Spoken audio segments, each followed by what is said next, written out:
What's up, everybody? Welcome back to Cigars and Whiskey for our next review. Today's review is going to be the Padilla Signature 1932. Now, this is a 6x42 stick Nicaraguan tobacco, both wrapper, binder, and filler, so a Nicaraguan Puro.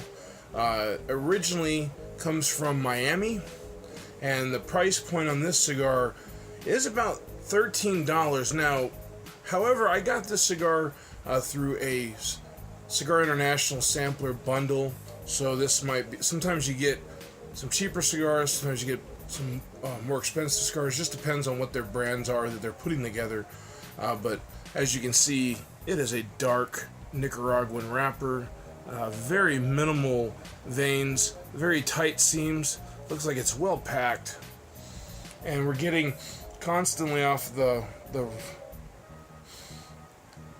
cigar like a cocoa. Now, the blend of the Nicaraguan is a Crojo wrapper, it's a Criollo binder, and the combination of both Crojo and Criollo filler, so a little bit different. So a pretty interesting blend. A little bit about the cigar. This Signature is a limited production. It was produced by Ernesto Padilla to signify the birth of his father, Herberto Padilla, and these cigars were produced by Don Pepin Garcia in his El Rey de los Habanos factory in Miami. So kind of like a tribute to his father, a little much different, really limited, I'm assuming, with something like that, but definitely something we're gonna check out together and see how it is. Let's go ahead and cut it up and get into it. Alright, we snipped the tip off here with a straight cutter. I'm getting, like I said, a little bit of cocoa, a little bit of oily sheen on the wrapper, which is always good. Always lets me know it's very spongy to the touch, which is another thing I like to look for. I know sometimes they're really soft, or sometimes cigars are real hard. Then you have really unenjoyable smoking experience because you start having construction issues, or it burns funny, or just all kinds of different things. So to get things like that, you know you're not going to have too much of a bad burn. So let's go ahead and light it up, and we'll get into that first third.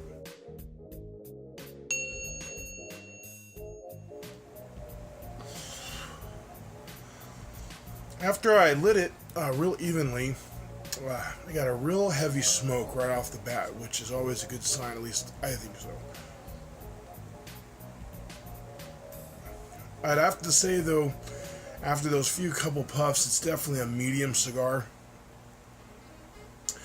And there's a little bit of like a fruitiness that's leaving residue on my palate, so very interesting. Getting a lot of wood and spice profiles. I'm getting a lot of that wood smell off of the smoke. Interesting start. I've not had a lot of Nicaraguans that you don't get a little bit of pepper at the beginning. A lot more fruitiness. I'm not sure why. But again, tobacco is like anything. Different years, different weather, different times of the years, the field, soil content, I don't know. All kinds of stuff that can affect different profiles of a cigar. Well, we're back with our second third. Welcome back, everybody, for our review of the Padilla Signature 1932.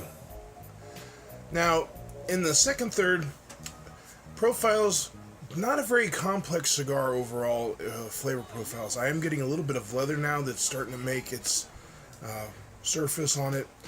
Did want to show, if you can see, the ash is holding up, but if you can see right about there, it started a mouse hole. And for those who aren't familiar, you'd be smoking a cigar and you start to get a single hole anywhere on the outside of the wrapper, and you're not even at that section. So a little bit of craziness there. I was hoping with that spongy texture at the beginning we weren't going to have any problems. You can see it's not razor sharp at all. I'll probably have to touch it up just a little bit. But all in all, I would be safe to say I'm, in some ways, I'm happy I got this in a sampler, because I don't think I would have paid $13 originally for this cigar. Now, I don't know it might be a real limited cigar, so keep your eyes out if you're wanting to try it. Check out Cigar International. That's where I got it. I know they sell it, but they had some that were on back order and some that were completely out on sizes. But again, that's the fun of getting a sampler. Is you get a whole bunch of different cigars. Sometimes you get really good ones, and then other ones you get ones you hear about, and then they're not as great as you want. I'm not saying it's a bad cigar. I think the price point for me is a little high for that small of a cigar, and it really seems like one-dimensional in flavor at this point. Now, again, I haven't got through the second third yet, and I haven't got to the final third. Sometimes cigars will make a comeback. I don't know. We'll stay tuned. Check in with me in just a bit, and we'll let you know how it's turning out. Welcome back, everybody, for the final third of our review of the Padilla Signature 1932. In the final third, I'm going to honestly say that the cigar is starting to become a more full-flavored profile. The leather is more predominant. That woody flavor is more predominant. A little bit of fruit is still there, but not as much. And one thing I can say, it is strength-wise heading towards a real full cigar. So prepare to hold on to your socks if you're not someone who smokes a lot of full cigars. It was a medium to start, but by the end of my second third, I started to notice that the nicotine and the full strength was coming. All in all, not a bad cigar. It's great taste so far from the beginning to now.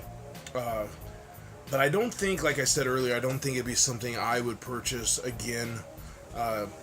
Just for the simple price point, unless I bought another sampler and it happened to come in that one, I might get it that way. But, you know, again, not every cigar I try is 100% my favorite cigar. So, with that said, if you want to try it, definitely suggest that you take a look at it. It's just not something that I would put in my humidor again. But again, it's a wonderful cigar all in all. I love Nicaraguan tobaccos, and I do like a little full strength, but man, this is starting to get real heavy on the nicotine towards the end, kind of up in your face. At least it's for me.